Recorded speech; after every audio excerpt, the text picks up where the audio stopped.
Okay, I think that's it. If we don't have anything else, the Honorable Darrell Carr. Yay! Highly esteemed. Yay! Sorry, I don't want to freak you out. The Reverend. Honorable.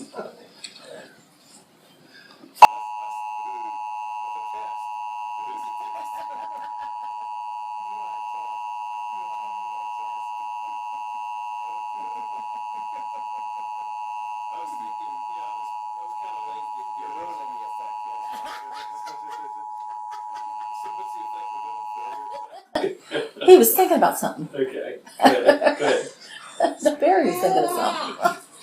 Now, what was he thinking about? Well, you know, when I was late getting here, because I was like, you know, I pulled up and I'm like, I'm thinking, oh, you know, there's just a few cars here, and the thought went through my mind: despise not the small beginnings. The day of small The day of small beginnings. Yeah. You know, when I hear that, and then it quits. Mm-hmm. I mean, you guys are used to that. I mean, you've heard that several times. Oh, yeah. When it quits, do you hear, if this had been an actual emergency, you would have been notified, wouldn't it?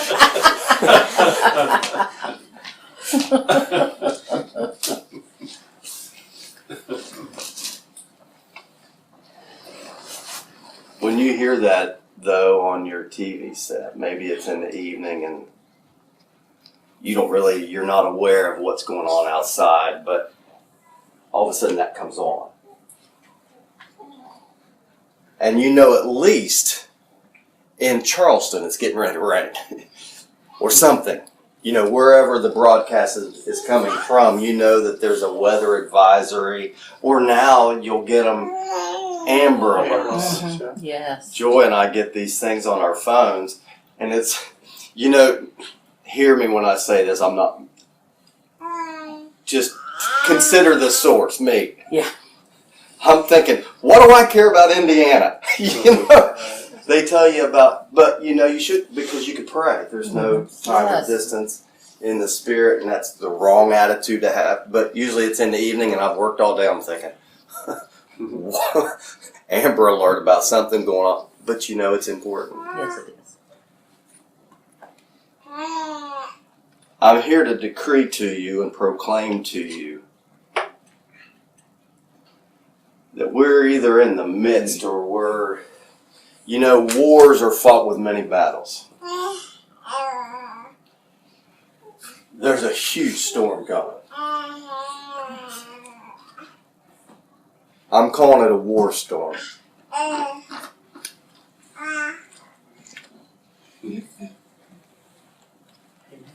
I'm calling it a war storm because as I show you some things today, maybe you just think that's just how this crazy world is, but I'm telling you, it's on purpose. And you know, when there's a war storm, you got to think of the source, and let me just go right out there. God's creating a huge war.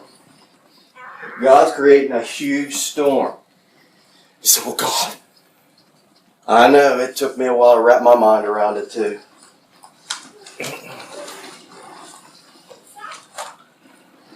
But you know, sometimes the biggest battles, the biggest wars, I think, as I'm convinced, as I've looked at them pretty close, I think it's God's last resort, but sometimes it's the only thing that can happen for lasting peace. Sometimes to have a real enduring peace, you got to have a good fuss. Husbands, wives, make sure the kids aren't around, but get it out there. Don't walk around that elephant all day. Deal with it. Or have a false peace in your house and outside your house that'll destroy you. I'm not sure. I'm not either.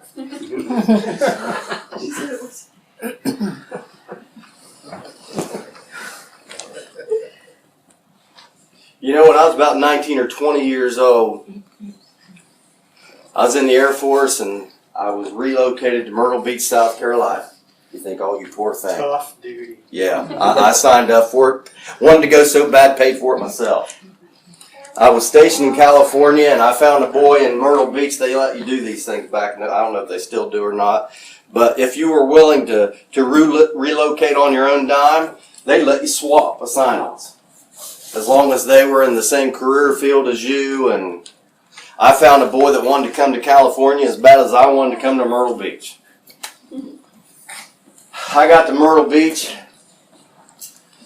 and it's weird. Being a West Virginia boy and growing up the way I did, I'd never seen either ocean. I had never been on a vacation until I took myself on one. And I saw the Pacific Ocean before I saw the Atlantic. But I no more got to Myrtle Beach, and I saw by myself, didn't know where I was going to live, didn't know what I was going to do. And a big hurricane warning came. Of course, Myrtle Beach is on the ocean. It's Myrtle Beach. And the Air Force base there that I was stationed at, it was evidently thought to be a big storm. And realize, I'm from West Virginia. I'm 19 years old. I'd never been anywhere. I'd been to California, but 18 to 19, I'd done all the traveling I'd ever done. And I get to Myrtle Beach, and they declare a state of emergency, and that base goes crazy. And we're boarding up every window that can be boarded up. Half the people in my office are gone. They call it war skills. You had your regular job, but then you had a secondary job called a war skill. Well, I'd just gotten there. I didn't have a war skill. I barely had a skill at all. And we're going out onto the base, and we're doing all this. I probably shouldn't digress, but this is funny. In the Air Force, the lowest form of life is a second lieutenant. We called them 90-day wonders, right? It's the lowest ranking officer, and he goes to officers training school, and 90 days later, he's every enlisted man's boss. Yep. And usually he has to be a college graduate, but he's usually about 23 years old, and he's supposed to tell these 50-year-old chief master sergeants what to do, and has every right to do so, because he's an officer and you're not. We had this 01, this second lieutenant, Lieutenant Brinkhorst, I think was his name. You got to realize this was a long time ago. It was about 1981. He comes in. He's got a hard helmet on. MP or what, SP, and he's coming in. I'm thinking, who is this fool? He comes in like he's getting ready to tear off the world. And I'm looking at everybody else, and I'm thinking, does he look as much like an idiot to you as he does me? And he did. But everybody was real excited. The big storm was coming. Everything was boarded up. It was, they were waiting for the big storm. Well, just the weird thing of it was, I had some friends and family that had come to Pawleys Island, which is just south of Myrtle Beach. It's where Mickey Spillane wrote all his books. You know who that is. They make hammocks there. That's their big. They'd rented a house down on Pawleys Island. And the whole Grand Strand, which is that part of the world, that's what it's called, they were ready for this storm, and my friends are out on the ocean body surfing. I didn't even know what body surfing was. Here I am at work all day. I come to their house on Pawleys Island. They're all about half-crocked already. It's in the afternoon. They've been partying all day on the ocean because, the Atlantic Ocean doesn't have the waves that the Pacific Ocean does. So it's a big deal. But while everybody on the base is ready for this big storm, my friends are partying it up. Having the best time. They planned perfectly for their vacation. And it was the storm that never was. 1981 wasn't 2018. Maybe we have a little better predicting in the weather. Probably not much, but we have better means. But it was a different time. Sometimes you can do that so many times, get ready for a storm that never happens, that you get complacent. So true. Somebody's calling for a storm and you think, yeah. Have you seen the different times at Key West, Florida? I've not abandoned this. All these times, you see them every time Key West is getting ready to get hit. You see one of those old faithful, as they say, I've never left once. And then they bury them. You can get to where you don't take things serious when someone says there's a storm coming. 8 years later, in 1989, I was no longer there. I looked it up on my... It's an amazing time we live in. We can just... A few keystrokes, you can see pictures and videos of things. Hugo happened to the same area. I wondered about this a few years ago because I wasn't aware of how much devastation Hugo did. A couple years ago, Joy and I went to the ocean. Y'all remember when we went on vacation? And I took her back to Pawleys Island. And I was perplexed because I couldn't find where we stayed. And I knew, I said, well, duh, Hugo completely wiped that place out. There was nothing left.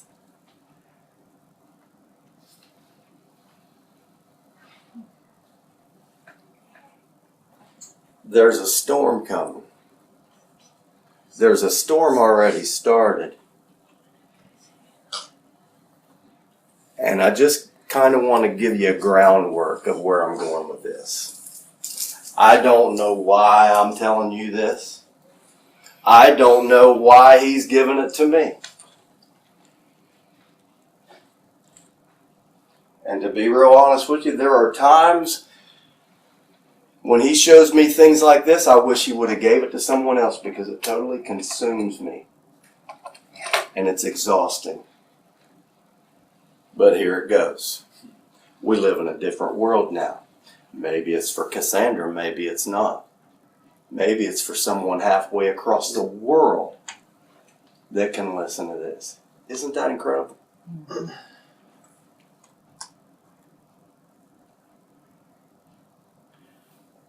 The closest thing I can tell you to what this feels like it was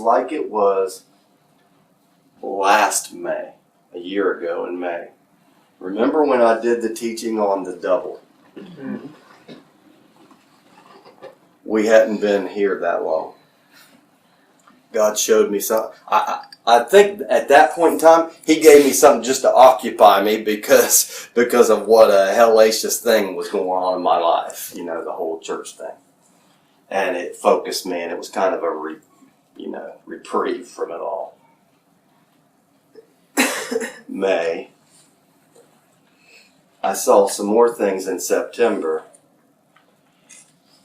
And now you can't hardly go on the Elijah list. You can't hardly go anywhere. Someone is talking about what they see the Lord doing, that you don't hear them talking about the double. And you realize God's pretty big, and why did He tell us first? It's kind of like Elijah when he thought he was the only one seeing what he saw. And there was 10,000. So don't get so big feeling about it. I'm talking to me, maybe not you, but realize it's bigger than what you can see. I want to lay some groundwork. I want to remind you some things. When I do a prophetic teaching, there's sometimes people that have never heard this type of teaching before. And I'm just going to go down a list of things you have to remember when you're thinking about these types of things, okay? You give me that list. I'm going to read this list, and I may not go into depth on any certain one.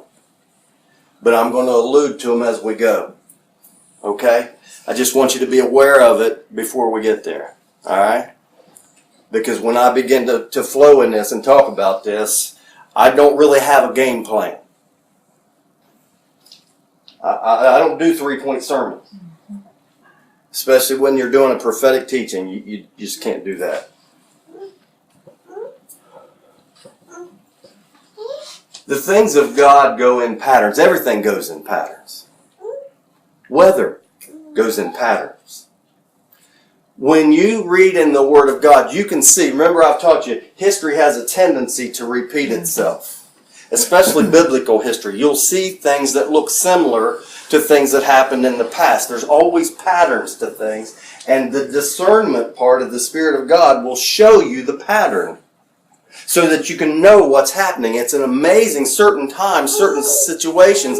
I've learned to recognize the patterns, and with even certain behavior patterns, I can tell you what the person's going to do next. Because I've seen the pattern. I know how different spirits work, and this is good spirits, bad spirits, just when you're identifying things scripturally. Patterns. M.O., the mode of operation. You know, that's his M.O. That's his mode of operation. That's the way they do things. Okay? Patterns. How you like number 2? I thought that grabbed it. If anybody was asleep, I thought number 2 would wake you up. I wrote that about 6 o'clock this morning. He perverts everything. Satan is not a creator. He's an imitator. And he perverts, he changes things, he makes them crooked to get his own way. It's an amazing thing how Satan can use people, and he'll just throw little words in to make it look Christian, but he's really in deception, putting Christianese in to deceive the ignorant, to get his own way. I'm going to allude to these things as we go. I'm just showing you them all at one time.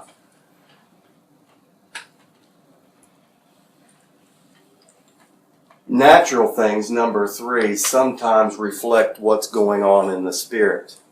Did you hear Joy say this morning she heard a song, and in the song it was speaking about nature praising God? Romans 8 has a scripture in it that the creation itself is groaning to see the manifestation of the sons and the daughters of God.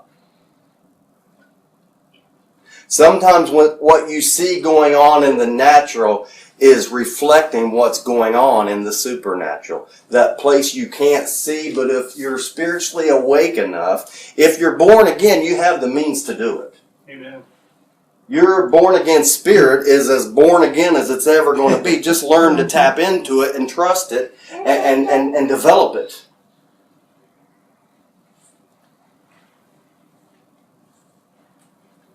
I already kind of told you number 4. Enduring peace is seldom achieved without a good fight.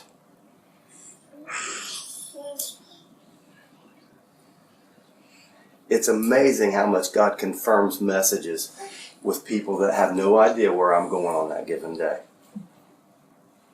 Barry made reference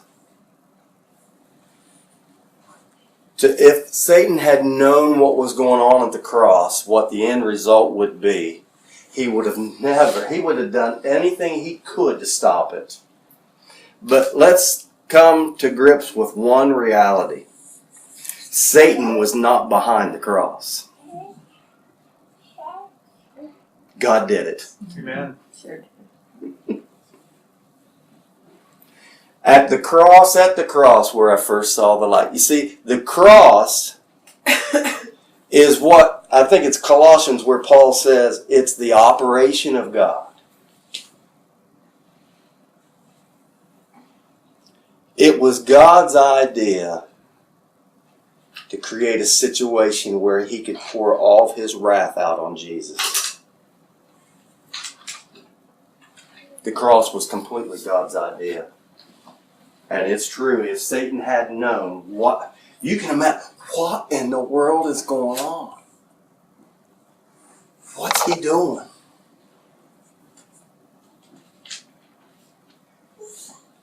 Five, judgment can be positive or negative. We have a tendency when we hear or think about the judgment of God, and I could go on a big tangent on this, but I'm going to try not to. Judgment, when we think of judgment, we have a tendency to just go to the negative.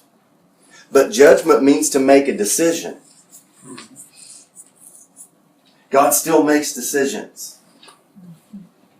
God does not invoke His wrath on the saints. That's number 6. God's wrath was imputed to Jesus. You don't believe me?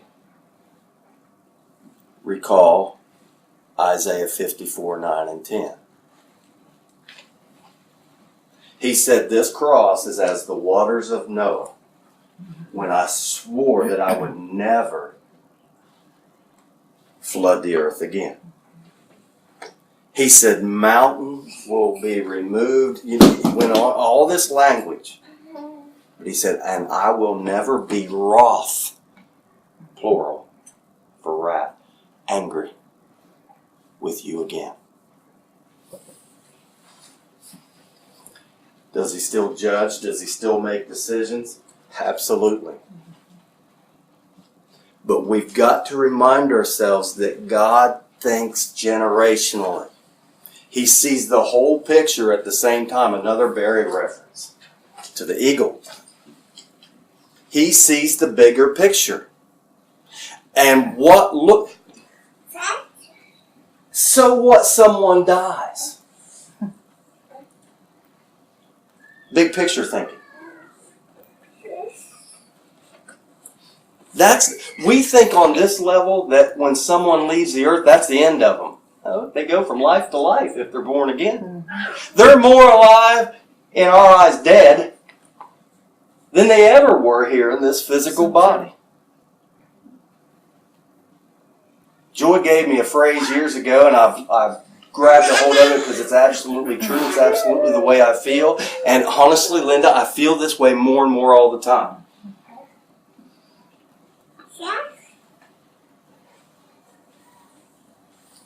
Don't threaten me with heaven. Dying and going to heaven is not the worst thing in the world. And if you live a little while, sometimes you'll go through seasons where you'd rather be on the other side. You read this guy called the Apostle Paul. He wrestled with this notion. He wrote it as if he had a choice. He says, between the two, I don't know which one to pick. But for your sake, I'll stay around. You think the guy knew who he was and what authority he had?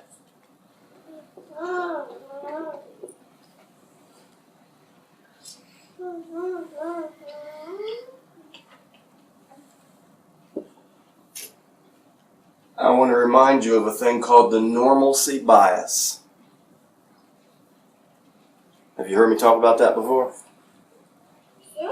I think sometimes it helps for you to read it rather than me just this is how I am. It helps me to see it, to retain it. This is what the psychiatrists call,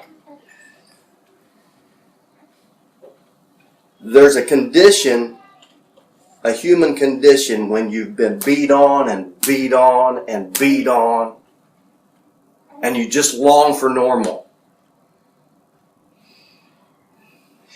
And when information comes about something that appears to impute or to cause you to go through a hard time, you just don't even want to hear about it.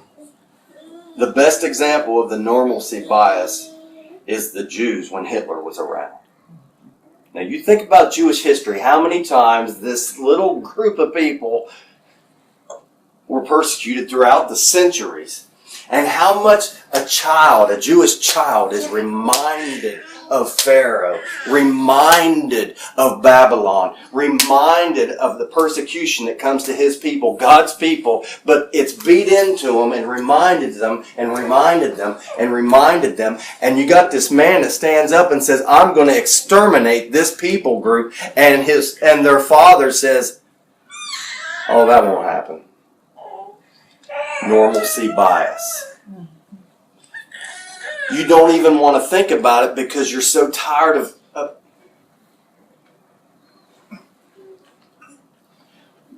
we can fall into that.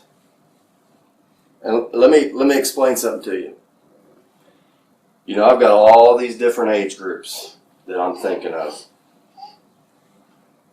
And I can find, of this group, I can find like-minded people from one end of the age generations to another. But just your personalities. But then again, when you look stereotypically at the generations, you can also make assessments of each generation because overall they tend to be this certain way. I look at Zach's age group and realize I'm surrounded by them all the time. They've heard and they've been inundated with so much news and so much politics from one spectrum to the other that they don't really give a rip about any of it. I'll tell you the truth. And see, Joy's the same way. Men's foolishness. That's her response. You can check out if you want to, if that's where you're comfortable, but realize somebody got to be thinking about some things. Not everyone can just say, pfft.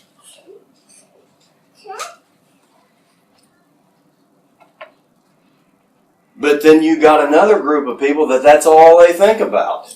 And they drive this group crazy with more rhetoric. Yeah.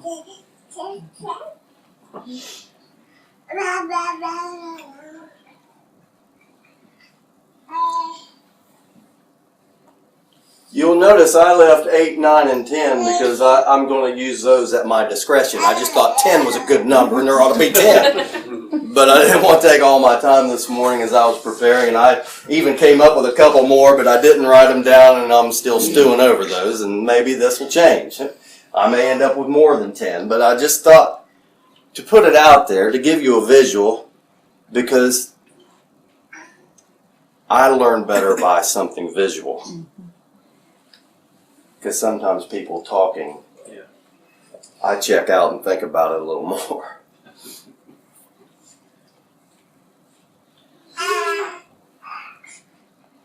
The reason I made this list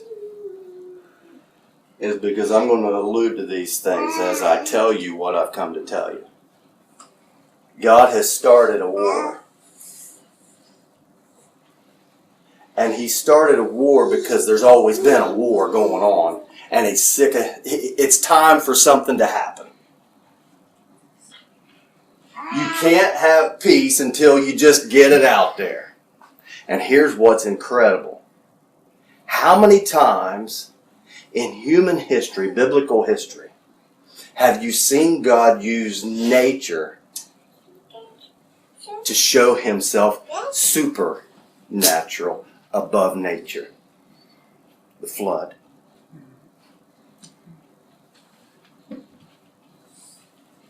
Elijah called fire from heaven to consume the sacrifices.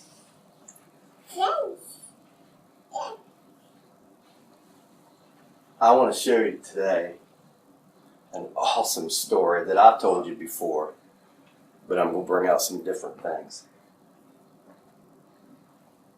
Let's just go ahead and go there. 1 Kings chapter 17, verse 1. God help me today. Help me be concise. Help them to hear.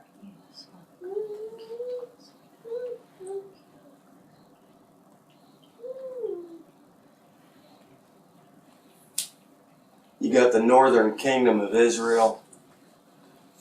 They've already split. David died. Solomon messed up.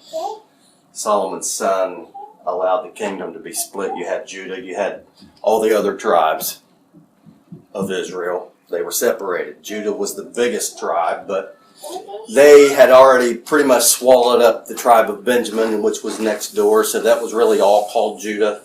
But everybody else was part of the northern kingdom. So you had two kings, and as you read 1 Kings, my golly, please hear the preacher. You better be awake, and you've got to keep it straight in your mind, because every other sentence is talking about this guy reigned when this guy was already king of Judah, this guy became king of Israel. And you've got to keep straight who's who and when's when. In the 6th year of... Oh my gosh. This is when Elijah comes on the scene. God's getting ready to start a fuss. God's getting ready to start a fight. God starts fights.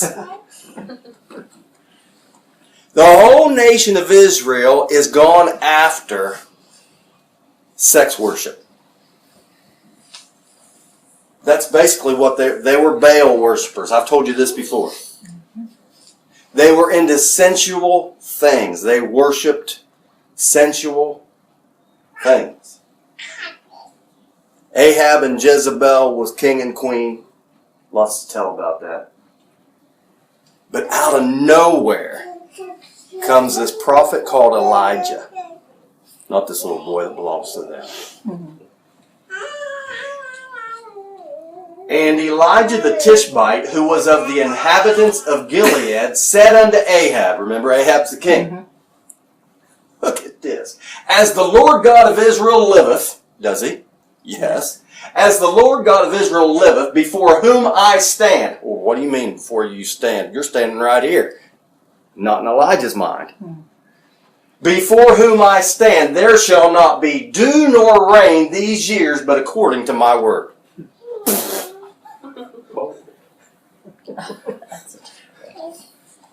That's a think about that. Can we use the word kahunas? That guy's bold.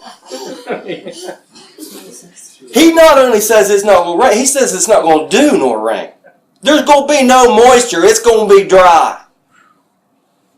And it's already a dry part of the world. And where he says these years, there's a little reference over in Luke, I think it's chapter 4, that describes how long a period of time that is.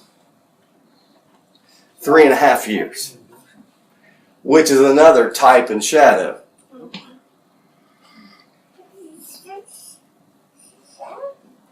He says, boys, King Ahab, it's not going to rain nor dew till I say so.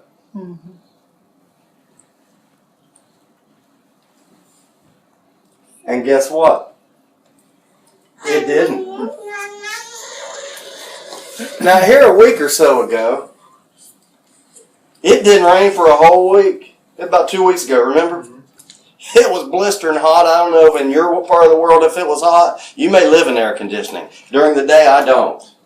And even when air conditioning's on, it's still, you're dripping hot because of the humidity. But remember, it didn't rain. That nice grass that I take such pains with, brown.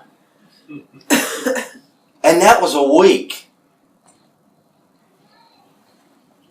Mike, let's wrap our minds around 3.5 stinking years. It doesn't rain in a dry part of the world. And at nighttime, no dew.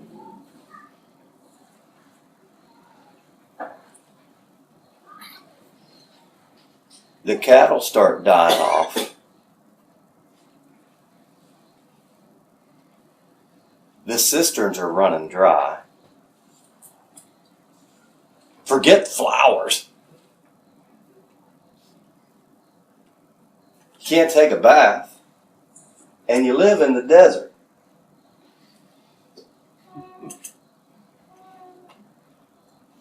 You can let your mind wander on that. Really, I give you an assignment. Think about what that would be like. 3.5 years.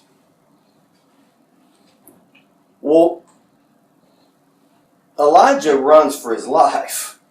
He makes the declaration to the king, and then God says, you might need to take off now. And he gives the names of places where this took place and where Elijah went. He went. Stayed there for a while, and then he went some more in that 3.5 years. Let me fast forward because I'm trying to get to a point here. My whole point is this. God started this fuss. You see this? God has started this fuss. And he used his prophet to announce, I've started a fight. You see, when God starts a fight, it's not just a fight to start a fight. Not like when Zach comes home and he's cracking and he just starts a fight just because he feels... I know you're not like that. I'm sorry he's this way with you, but God doesn't do that. We need to work on that. God doesn't start... He always has... His overall plan is love for the people. Sometimes we're too stupid to understand we've made a huge mess and we're messing everything up. And we won't listen to him to come out of it, so he has to get involved. You understand? That's what's going on here. The prophets are living in caves, except Elijah.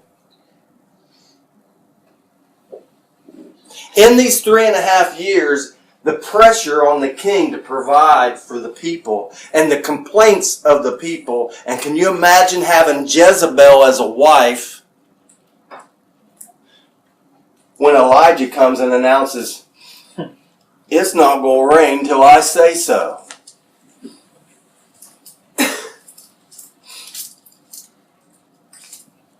Ahab starts a search party.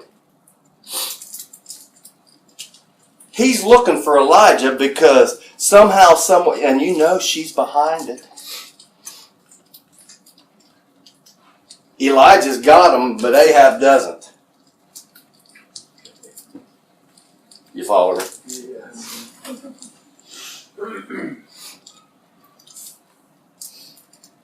The only weird part is, God always has someone in the midst of the oppressor that's on his side secretly. Ahab's second-hand man was a God-fearer. And he was the one that was feeding the prophets hiding in the caves from Ahab's wife. So even when it looks bad and what you don't know what, even Elijah didn't know until he talked to Obadiah, to this guy. He said, I'm the one that feeds these boys and I'm the one that brings them water. But Ahab starts a search for Elijah because he's going to hold this man accountable. Only probably, I'm guessing, probably because he's tired of listening to his wife. She's the real oomph in this family.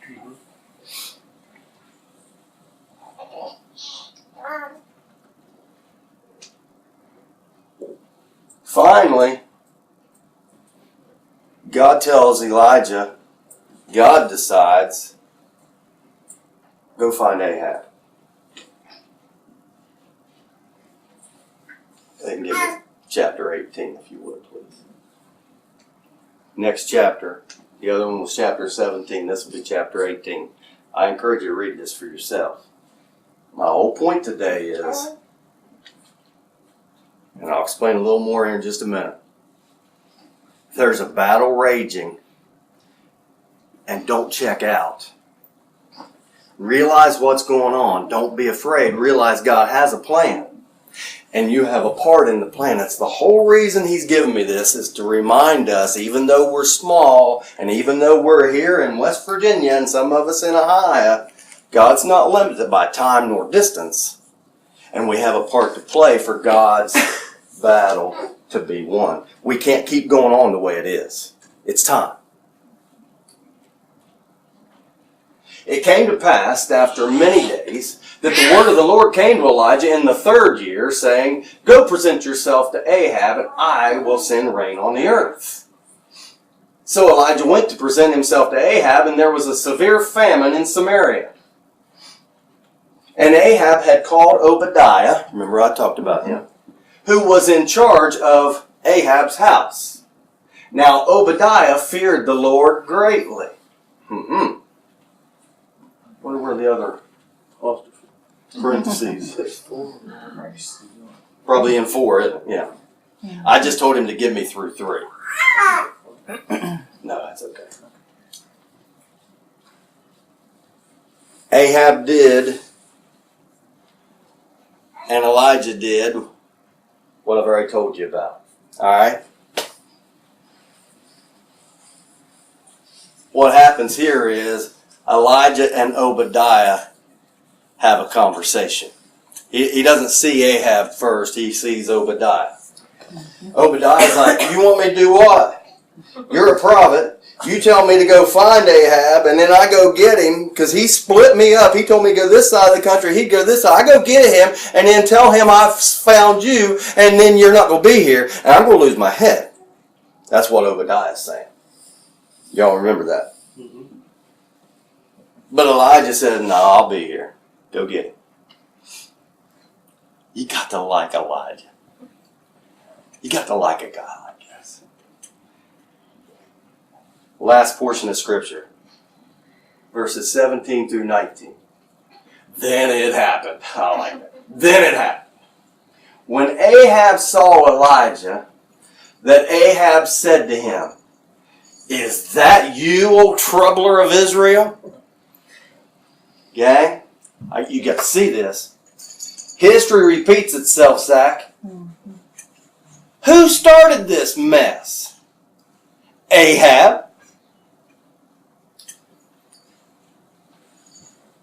Who created the atmosphere where God had to intervene and get involved? Who caused the drought, really? Was it the word of the Lord that came through Elijah? Well, in a way, yes. Or was it the one that told him to speak it? Or was it the one that caused the problem in the first place? But it's an amazing thing to me, the ones that create the real mess, that set the stage for God to have to intervene, they blame the guy that's fixing it.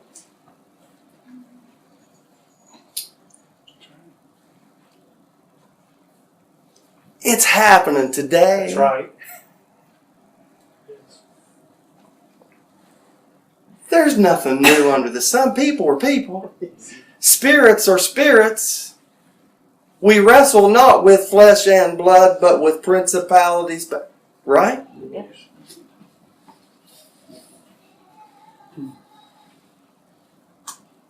Is that you, O troubler of Israel? Now look at this. And Elijah answered, I haven't troubled Israel. You and your father's house have. See, I attribute it to Ahab. It really started even before Ahab. Boy, I'd love for you to read that. In that you have forsaken the commandments of the Lord and have followed the Baals. Remember, that's the sex worshippers. Now, therefore, send and gather all Israel to me on Mount Carmel, the 450 prophets of Baal and the 400 prophets of Asherah who eat at Jezebel's table. Remember, I've taught you this before. Yeah. Mm-hmm. Look at this real close here. He said, I didn't start this, you did, and not just your daddy did. And honestly, his daddy did. This goes back a couple kings. Ahab wasn't supposed to be, his family was not royalty anyway.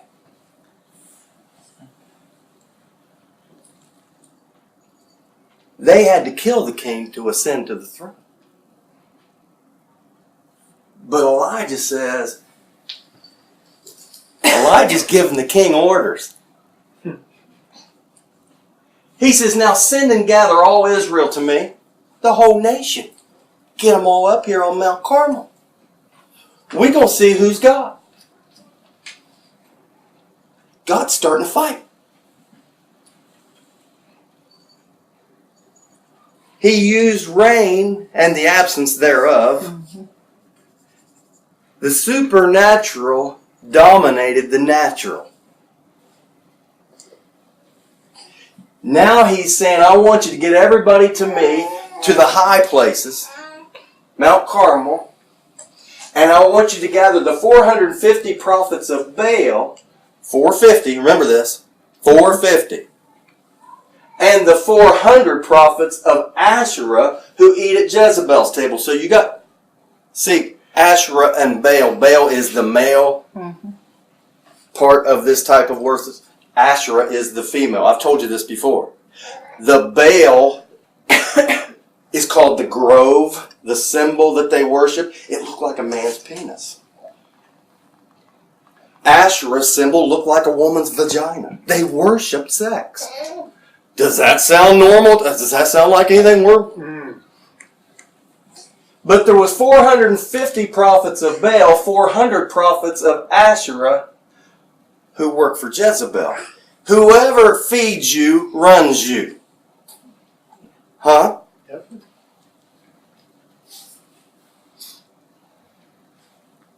Look at your neighbor, say, God's starting a fight. God's starting a fight.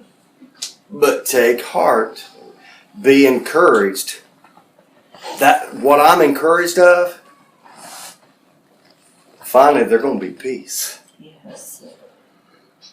Now my natural inclination, because I listened to my parents all my younger years fight at night. They'd wait till nighttime thinking we didn't hear it. Well, the big fights happened at night, let's say that. But I'd hear it. And you can only put your head under the pillow so far and you still hear. But, I've told you how it is when you're young. Those formative things happen when you're young in your heart. And in my heart, I've always resisted. I don't like fighting. I don't like fighting. But I'm starting to understand that sometimes you got to deal with things. Or keep enduring it. And it's not like it doesn't get worse, because it does. The more you let it go on, the worse it gets sometimes. And I'm going to have to trust the God that sees the end from the beginning, because I'm understanding and I'm watching. The prince of the power of the air is stirring up everything, and we'll get more into that later on.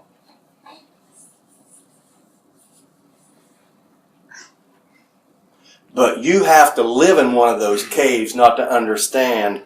It's not just limited to our country, but let's just think about our country right now. Our country's at war within itself. Yes.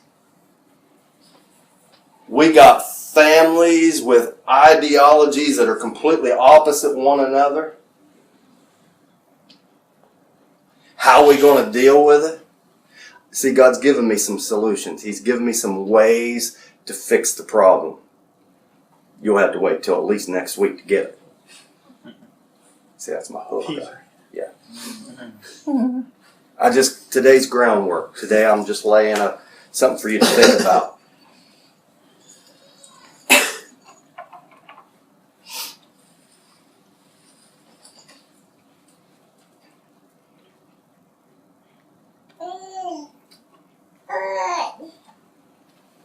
For this to be the beginning of the greatest manifestation of God that there's ever been, when truly the sons and daughters of God rise up to their position, and the things that we've believed for, Linda, actually work. That's where we're going. For that to come to place, we've got to realize and recognize what's going on and learn from the events of the past, and allowing the Spirit of God to lead us even now with those things in mind to navigate. I want to be a part of what He's doing. I don't want to have gone through all the things we've gone through and not fight the fight and get the spoils of the war. Let's remember, we wrestle not with flesh and blood. Right. I'm giving you some insight here on how this is going to work. We wrestle not with flesh and blood, but with principalities, powers, and spiritual wickedness. I'm waiting for somebody to finish it. In the heavenly places, Ephesians 6. Now's the time. Y'all, I'm not trying to be mean. I'm not trying to be. But when I'm in this prophetic mode, things come out more direct, okay?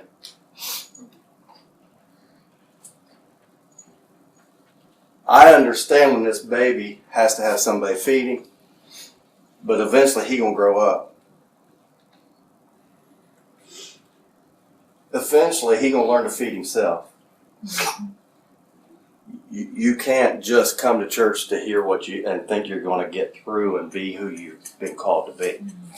You understand? Yeah.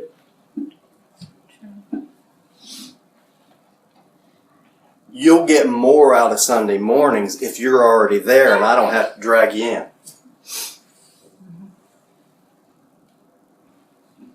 You notice how many times that we start a service, and I'm telling you, I don't tell these people what, very seldom does she even know where I'm going.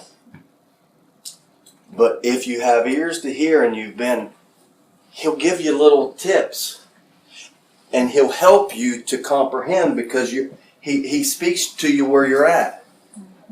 Huh?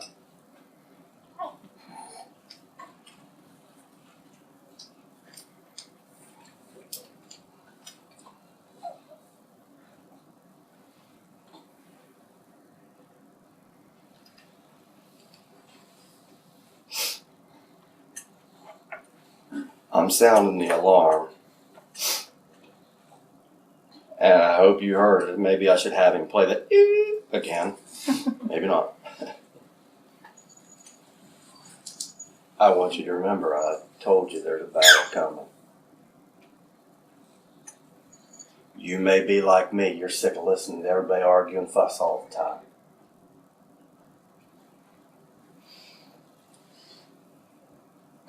There's certain TV programs I don't even, and it doesn't matter right or left, conservative or liberal. Notice when they go to name calling, I shut the conservatives off. Now, it's normal for me to be more conservatively minded. I'm a minister after all, than liberal. But over the years, I've made church people mad too. I've told you years ago, I could give a rip about Republican or Democrat. Just right now, I'm a little more. But let's understand, the liberals have some points too. We can't destroy this earth forever.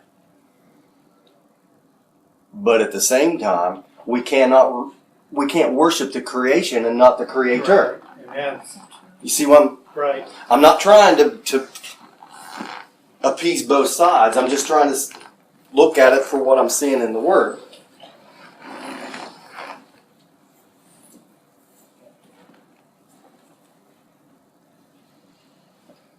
We have people influencing millions of people in this country that make fun of our vice president because he says he has a relationship with God and that God speaks to him.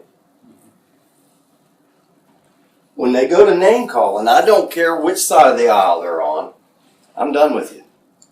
You don't have much value for me to.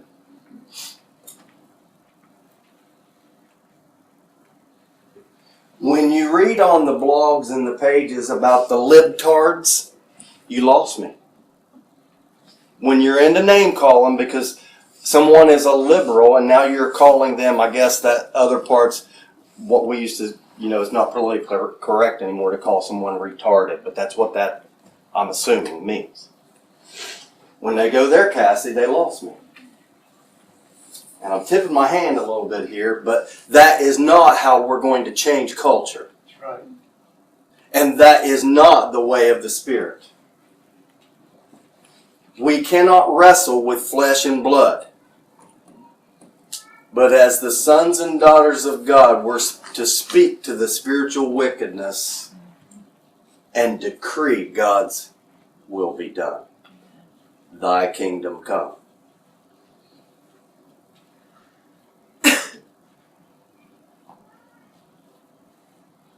I guess I've probably said enough about that.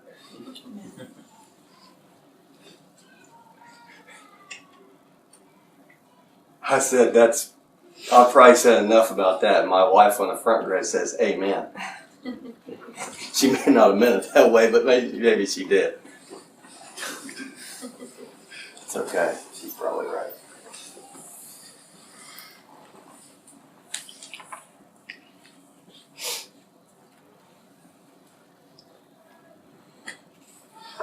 Last thing I'm going to say, I promise. Kick me if I don't. I know you would. Shouldn't you?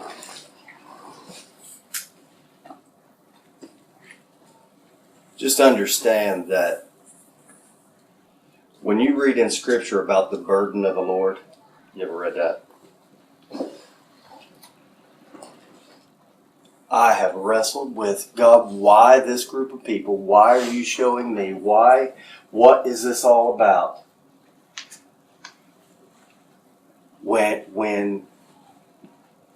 When I'm going down this path, honestly, I can't think of anything else.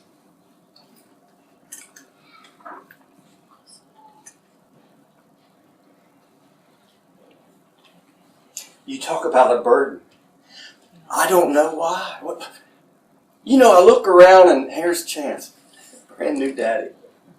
What does this mean to him? I mean, But it just might. He has a voice that God can use according to his personality, according to the people he has influence over. And he just might need to hear some of, and whatever you retain, I don't know, whatever makes sense to you that you can throw back out.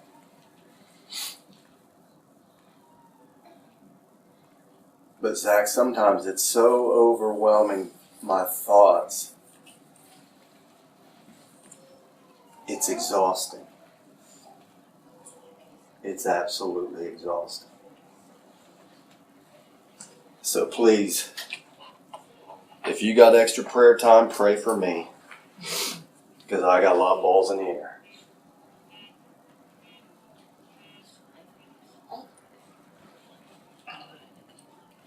Joy told me on Friday morning that my grandson's 16th birthday was Friday night. They were going to have his party. His birthday was already, but you know how we do for whatever reason. Now, we don't have their birthday on their birthday.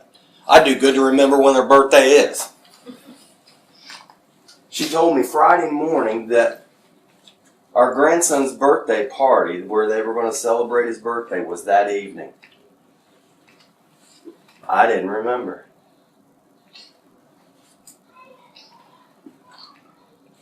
I don't think it ever did 5. I don't think I ever. She could have asked me 5 minutes later. I barely remember her talking about it Friday morning.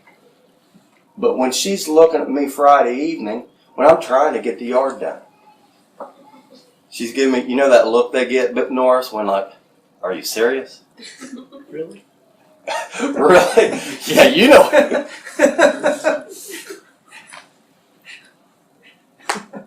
But just understand, this is important. I don't know why it's important for me to tell you, or maybe it's important for this to get on SoundCloud. But bear with me. Maybe I'll say something that means something to you, Paige. I don't know. This is just all I got. Okay?